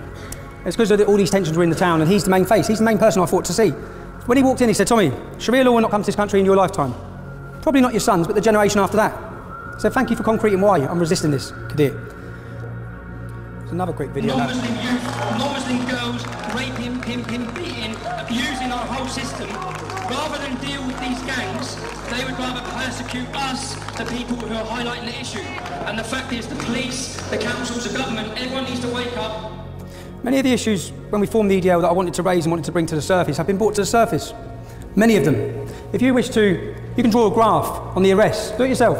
Look at the arrest rate for Muslim grooming gangs, which is a big problem in many of our communities. You'll see a line go straight across like this, English Defence League forms, the arrests go through the roof. Only when people took to the streets. Only when they could not hide this fact any longer because they've hid it. Only when the world's media were listening to us talk about what's happening to our family members and the police have facilitated it, did they do anything about it. If I tell you one story, I stayed in Blackburn for the night before a demonstration. I spent the time with a family. I listened to horrific stories of what's happening to their 12-year-old daughter. She's going missing as well for days. She's got a 19-year-old brother in that room that's telling me the stories. I mean, horrific. When you hear these stories and you're having to listen to all these things that are going on, it's going on everywhere. The next day we're at the demonstration, it's all kicking off. I've gone down to the front where it's kicking off to try and calm people down. Who's at the front kicking off with the police? Her brother. There's usually a lot of reason for the anger that people are seeing, okay? To just label it and ignore it. The main reason I want to get across is why. The BBC makes a documentary called Three Girls, about 3 of the girls who suffered from these rape gangs. And then a man in Wales sees it and gets so enraged, people say at the local pub he was railing against the bloody Muslims and all this sort of thing. And then he hires a van and drives into a crowd of people outside a mosque. And you have this awful feeling that the BBC didn't want to deal with the issue that the programme was about for years because it was so awful and ugly and sounded like something made up by some kind of nativist, racist, you know, it said everything. And then they do. And then it turns out a member of the public sees it and drives a van into a crowd. I mean, you know, this sort of couldn't get more complex in a way. So, and I thought after that, okay, maybe the BBC were right. Maybe they should cover up the gang rape of 1,500 girls. Maybe the public can't cope with it. Maybe they will get into vans. Now, as it happens, I know the British public, I think, fairly well. And I think that guy in Wales is a very, very unusual figure. I don't think it's very common. I don't think everyone's going to do that. I don't think we're all like that. Wicked, mad. But I don't know. I mean, I don't know for sure everywhere. I don't know what happened in this country or in various other countries if there were 3 attacks like that in quick succession. I don't know. But this is really, this is going to get complex. But it seems to be the only way around this is to not give in to that and to try just to publish the facts when they happen. Because it's just obviously seems to be much worse. We always know in political scandal what's worse, the cover-up. It's always the cover-up. Right. And that may be the case with all this. Maybe the argument for just the papers explaining stuff that's happened is maybe that's all they can do, and that one can just say to them, it'd be a lot worse if you bottle this up, because otherwise people will get the idea that there is some conspiracy to cover over certain stories, and they'll be onto something. And in fact, if you think about the millions of people that must have seen the story on the rape of 1,500, the fact that only one person responded that way is pretty extraordinary in and of itself. Yes. I would have thought on some of this. I mean, I don't know. Again, I mean, there are lots of examples one could use, but when something bad happens, like the Manchester Arena attack, I'm amazed in a way that people are so decent. I mean, I'm so pleased they are, but we don't go out looking for people to attack. The public, certainly in Britain, I can happily say, I think it's the same in America, the public, we're not really lynch mobs waiting to be got going again. But the expectation that we are is the only possibility of creating us in such a way. It's only by treating us as if we can't deal with ugly things that go on that you could see the situation. That's where we began, to see the situation in which that all goes wrong in that different way. The whole culture of tech today is such a progressive thought bubble. It's an echo chamber, and it's very, very, like I said, it's better that they're really progressive and open-minded and left-wing than radical right-wing. I think it's better. Yeah, no, I agree. I mean, if by radical right-wing you mean, kind of neo-Nazi, racist or something. Yeah, of course. Although these people have, as I say, all the ability to create those people. So, I had a friend who, a lot of friends involved in the Northern Ireland conflict many years ago in the UK, not that many years ago. One writer had a beautiful phrase about it, where you got to a stage where everyone was killing everyone. He said, you also got to the stage where truth was whatever you were having yourself. And we're not far away from that place where I say what you call is hate speech, you say what I say is hate speech, let's call the whole thing off. We're not very far away from there, actually. For too long in this country, we, media, the establishment, society, the chattering classes, the liberal elite, whatever term you want to use, have ignored the issue of grooming gangs, of young, vulnerable teenage girls who have been victimized, drugged and raped and abused. Whether it's the Rotherham case or all the other cases that were replicated across the country, it is both the conclusion of the prosecutor in the Rotherham case, British Pakistani Muslim Nazir Afzal, or indeed the official inquiry into why it took so long for these young, vulnerable, underage girls to get justice. Both of those concluded that fears of racism prevented us from coming to the defense of vulnerable underage girls. Fears of racism meaning that the state was scared that it would be accused of being racist if it rightly arrested and prosecuted British Pakistani, largely British Pakistani Muslim men in their abuse of underage white teenage girls. And so from fear of appearing racist, there was a silence across the country as multiple cases of grooming gangs emerged up and down the country, as evidenced now due to multiple prosecutions, successful prosecutions, but sadly and unfortunately too late.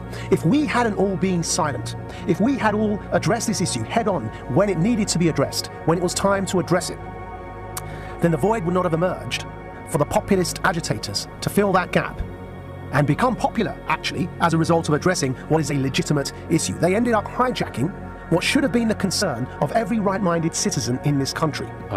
Which is power. It empower them, which is something you don't want actual racists and Nazis to have legitimate grievance claims, and you don't want them to be able to disguise themselves as something they're not.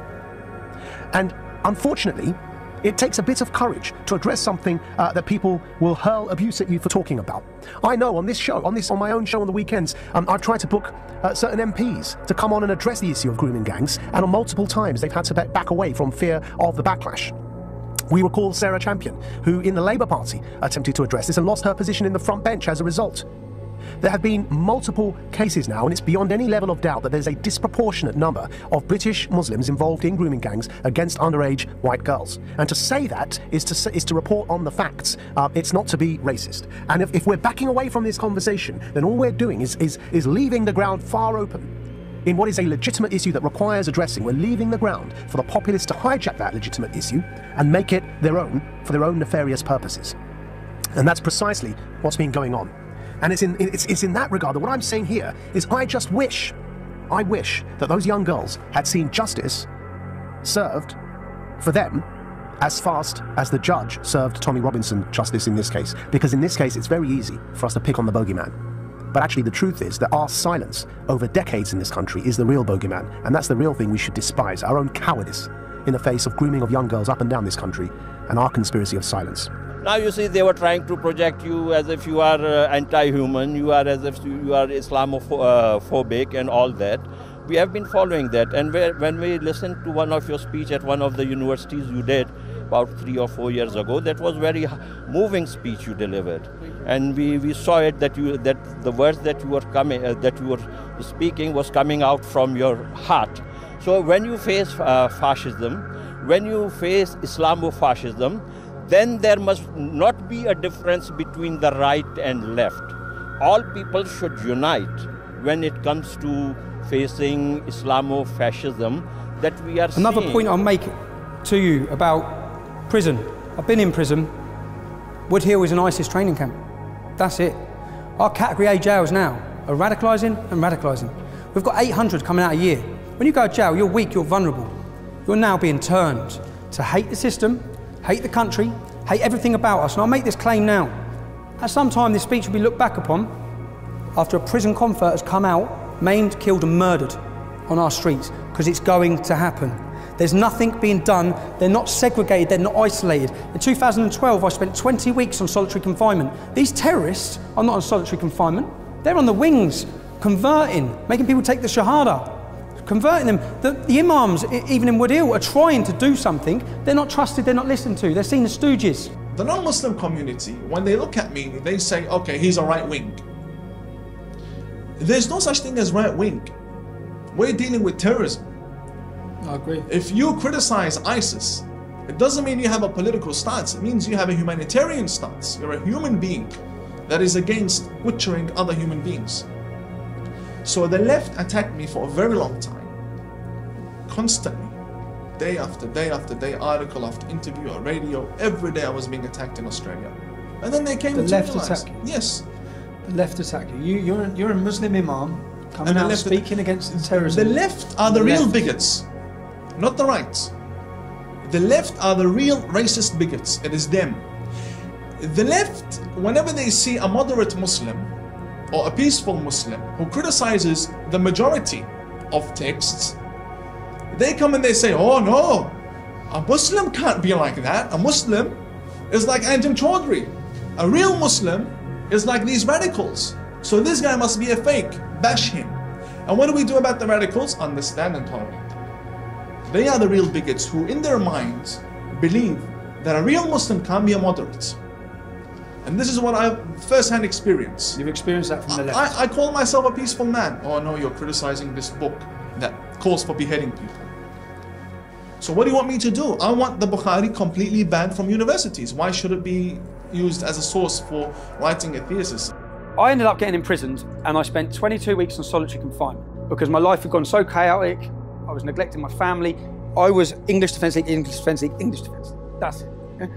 And then I had a chance and a time to think about the effect it was having, where we were going, what we were doing. The movement changed on the outside whilst I was in prison. I'd fought for years to keep far-right elements out. They were welcomed back in. I then had a time to evaluate. I'd made a decision during that prison sentence. And the reason why I talk about this prison sentence is because to get around their laws, because you're only allowed to spend 28 days in solitary confinement because of your mental health issues. Yeah? What they did is, every 28 days, they moved me from one solitary confinement prison to another. So I went from Wandsworth to Bedford, Bedford to Wood Hill to Wandsworth, Wandsworth to Wayland, to get around the laws for what they were doing. My family contacted human rights lawyers. They explained, listen, our son has spent 12 weeks in solitary confinement, listed all the things. All the human rights lawyers were like, this, you've definitely got a case, this is out of order, we'll get a judicial review. Yeah, he's the leader of the English Defence League. Whoa, whoa, whoa. I mean, we can't represent him. That's how toxic it's become. That's how powerful political correctness is. My family then looked for who represented Jamie Bolger's killer. Child killer. Cut off the penis of a child and fed it to him. Disgusting, sick. They contacted him. Went through the same scenario, explained the situation, got to the fact that I was a leader of the English Defence League. Whoa, can't touch him. He represented a child killer. He would not represent me.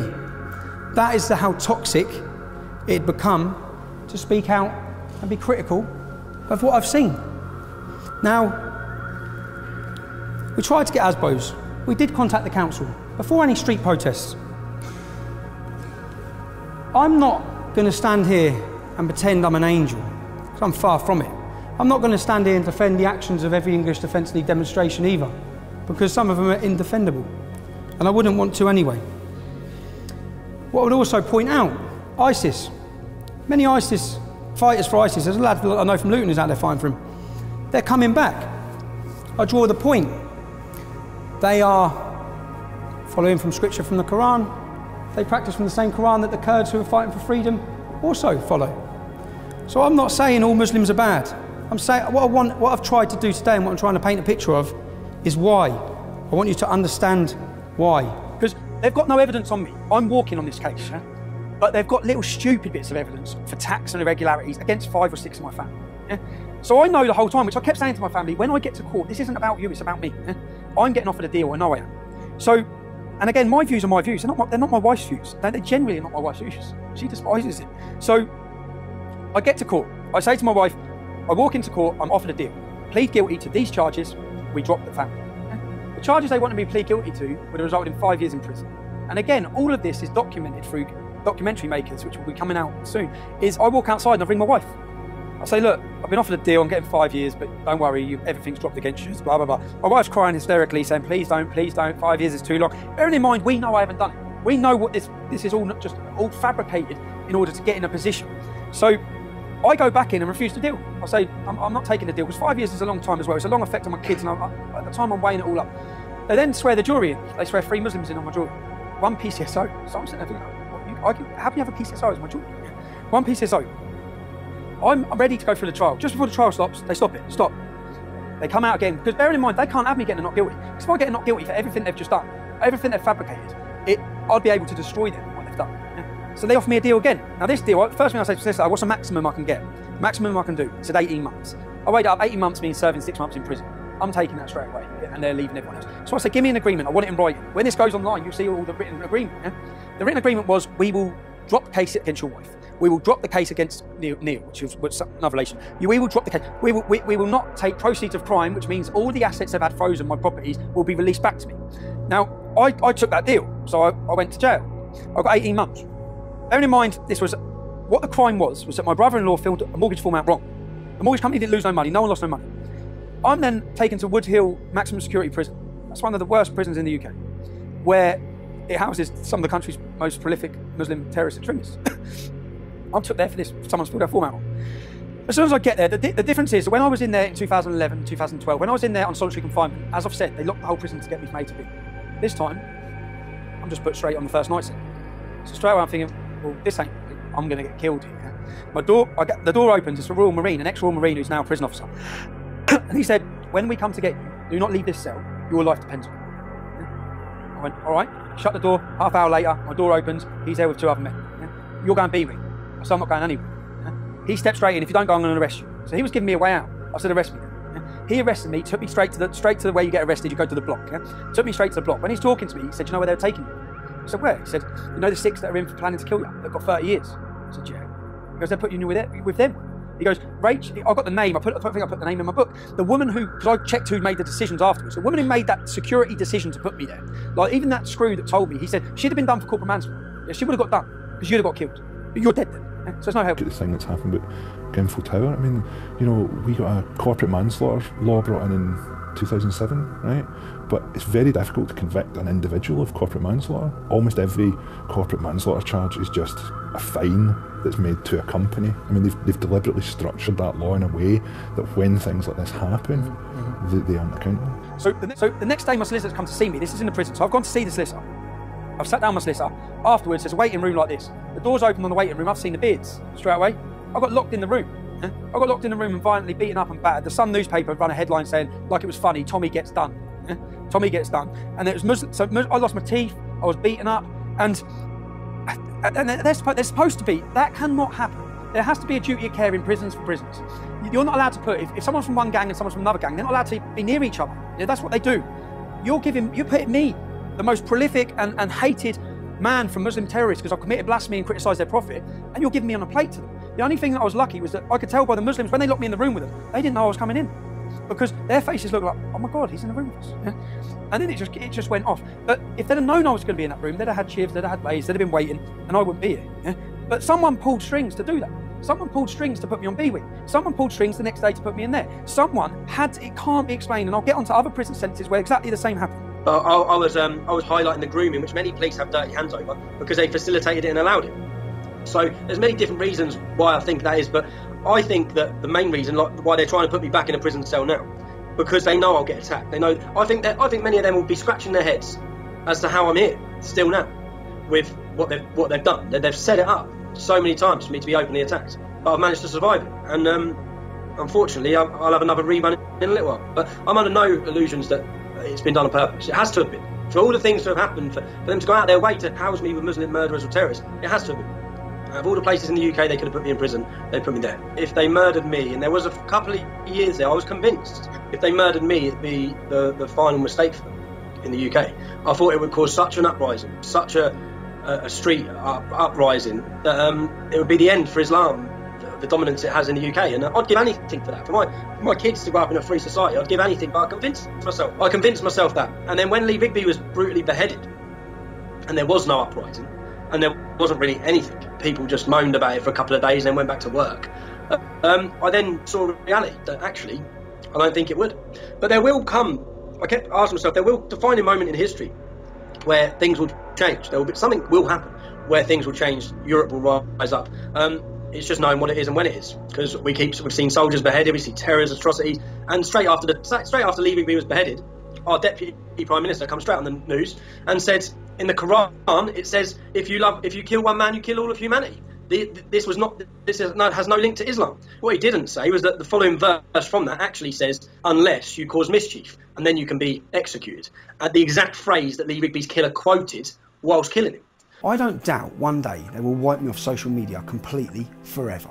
They will take away my right to defend myself when I'm slandered in the press. The media will be able to tell you whatever they want about me, and I'll have no way of responding. If they can do it to me, they can do it to you. When I decided to sue the police because of the harassment of my children and many other things, my lawyer warned me things were going to get very dirty. Now that I'm suing them on multiple fronts, it's getting dirtier and dirtier. One day you won't be able to reach me on social media at all, or watch my videos on YouTube. Behind me is the British Embassy in The Hague, and I'm here because I'm shocked and outraged. What happened in the United Kingdom last week is an absolute disgrace. Tommy Robinson, a freedom fighter and Islam critic, was jailed, while the judge issued a gag order to silence the media. Freedom of speech is being violated all over Europe and also in Britain. The lights of freedom are going out. Islam critics are taken to court, jailed or targeted with fatwas, and the authorities try to silence us. However, Islamists are pampered, protected, defended, and that is totally unacceptable. We will not accept this, never. We will continue speaking the truth about Islam and horrendous crimes like rape, genital mutilation, honor killings and terrorism. For we protect our own people, whatever the price may be. And that is why I stand here in solidarity with Tommy Robinson. Britain used to be a bastion of freedom of speech. Today, its authorities are behaving like North Korea and Saudi Arabia. I am here on behalf of millions in the Netherlands, in Europe, and also in Britain. And in their name, I say we will no longer be silent. Our future is at stake, and we will protect it. Free Tommy Robinson. Release him from jail today. Restore freedom of speech and stop gagging the people.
understand, I'm afraid us adults just let you children down.